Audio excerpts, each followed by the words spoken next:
talking to Kwame Leo Lillard and Mr. Alan Kaysen, a participant in the Freedom Rides. And of course, Kwame, let's see if we can allow you and Mr. Kaysen over the last few minutes that we have here to sort of talk about some of those images and some of those events or personalities that you think would be of some interest to our audience. Let's start with you. Well, first of all, the festival this year, it was right during the gas shortage time, and there wasn't as many people, but the people who came, about 20, 30, 40,000 people, enjoyed it because of the new layout. But of note were 3 conversations I had with 3 different set of black teenage boys. I'd say they were 14, 15, 13, 12, 16. 3 different times, 3 times a day, I got the same conversation. The conversation went like this. Mr. Kwame, we like the festival. And they would say, it's not long enough. Okay. And I'm thinking they mean there's not enough street vendors. But they meant it's not long enough. So I'd say, well, we can't make it 4 days. They said, no, we don't want 4 days. I said, well, what do you mean? We want a whole week of festival. A whole week? I said, my goodness, why?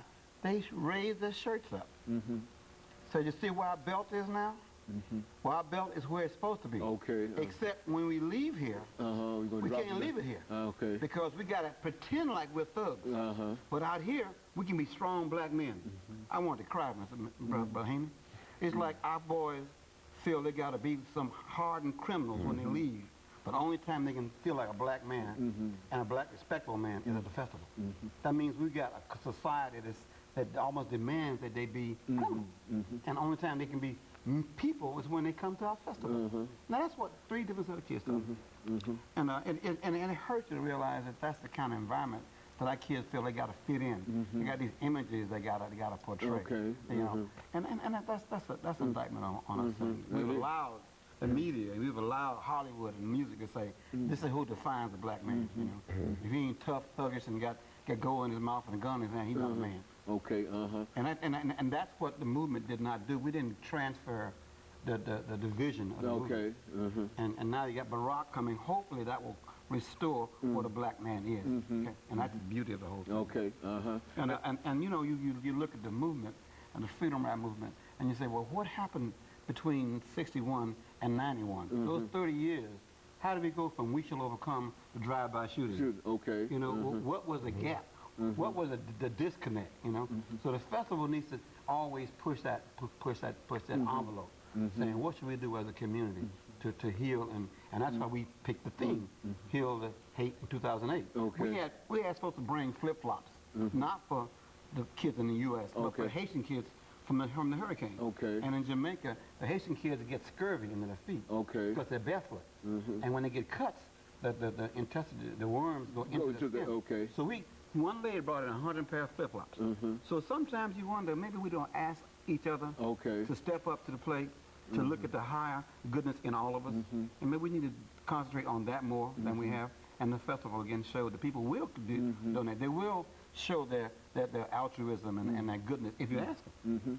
And of course, Ms. Kaysen, have you had an opportunity to deal with many of these young people? In terms of your experience, what have been your experiences, and what have you tried to convey to them? First thing I mentioned a while ago, that when you're angry, like when I came here, when I came back to Tennessee University in '89, I mean, my parents had my money and everything, you know. Here I'm feeling good, you know. I'm going to summer school. I get in line, go up there, and they say you expelled. But I couldn't, you know, I mean, and here were a whole lot of kids behind me here, you know, looking on me. Would make me feel like I was, you know, an outlaw, an outcast. But I didn't have to get angry. I did not curse. I did not fuss. I didn't go to a bomb. I didn't go to no shotgun. I went and talked to someone who I could respect, that was Reverend Kelly Smith. Okay. He wasn't my pastor, but he was overseer. Okay, good.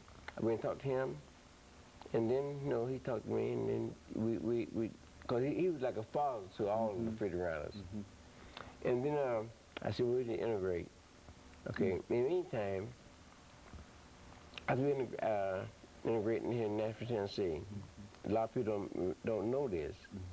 The first place we integrated was the Paramount Theater. Okay. The second place we integrated was Walgreens. All right. Downtown. So after they did this, I'm going home. I get arrested on the train. Sure enough, it's 30 pieces said. And even I mentioned a while ago, I was in second confinement and all this. And when I came out of second confinement, they thought I was dead. They actually, when they opened the door, they said, no, they forgot about me already. They was giving you a biscuit in the morning and cornbread in the evening. Everybody thought I was dead. For the most part. But see, God, he was there. And I came out and I was, like I said, I was white as snow.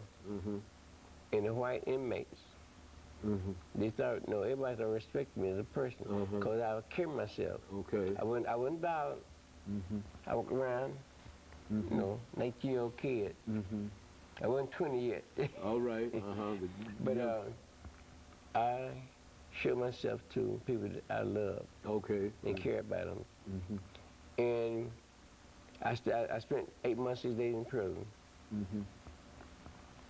And when I got ready to leave there, the white inmates want me to make sure that I got out of Georgia. So that I can tell my story. Okay. These white inmates now, I'm a freedom rider. You understand me? All right. And then it's segregation now. But it's a story that had to be told. But they want they saw something in me. Who I carry myself as a freedom rider, a person with love, caring, and they respected me as that. Even the gods began to respect me. Because where I carry myself. And long, you got love, freedom rider, caring.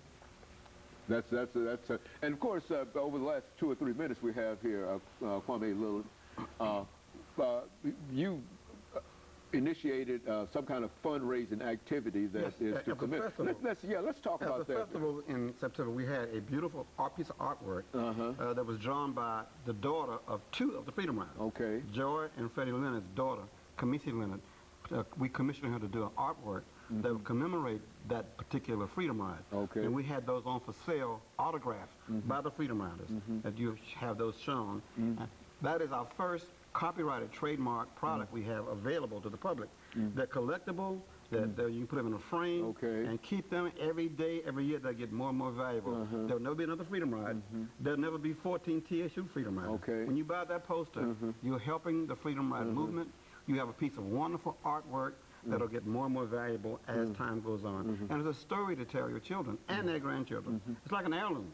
You've got autographs, you've got a beautiful story of what they did here in Nashville, what happened in our university, Tennessee A&I State University, by an artist of the daughters of the Freedom Riders. So you got authentic work. Now, if a person wanted to get a copy of this this artwork, and I think we were showing images of it on the you can call us. Here. They can call you. Call us at 251-0007, or go on our website. Okay. AACA-Nashville.org. Okay. AACA-Nashville.org. African Street Festival. That's right. Nashville. Correct. Okay, and good. And of course, we've got about a minute. May I ask you one thing? The Freedom Riders,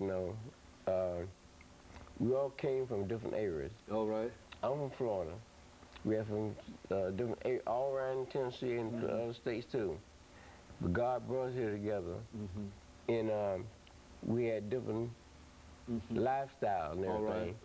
But we went, and we never shot a bullet. And of course, that was a non-violent activity that you were involved in. That's right. You were able to do everything with love and that care. Probably you could not have done had not that love been there. Is that what is it? Right. That's right. That you demonstrated, but through the Freedom Rides, that you were worthy of the kind of respect that should have been given you because you were a human being. Even though we were hidden, we were beaten. But you still 47 years later. Okay. The Society Tennessee finally recognized. Said thanks for doing what you did. Okay. Even though you didn't know how it would end, it ended on a beautiful note. People saying, we forgive you, we understand you, We respect you. And you made this a better world, and right. it made it a better America That's right. because of what you did. Absolutely. Even though okay, and of course, let us thank the two of you for coming by and giving us that excellent information, and as well as to encourage our audience to participate in this new artwork. And of course, we also encourage you to tune in again next week for another informative edition of Comments. Thank you and good morning.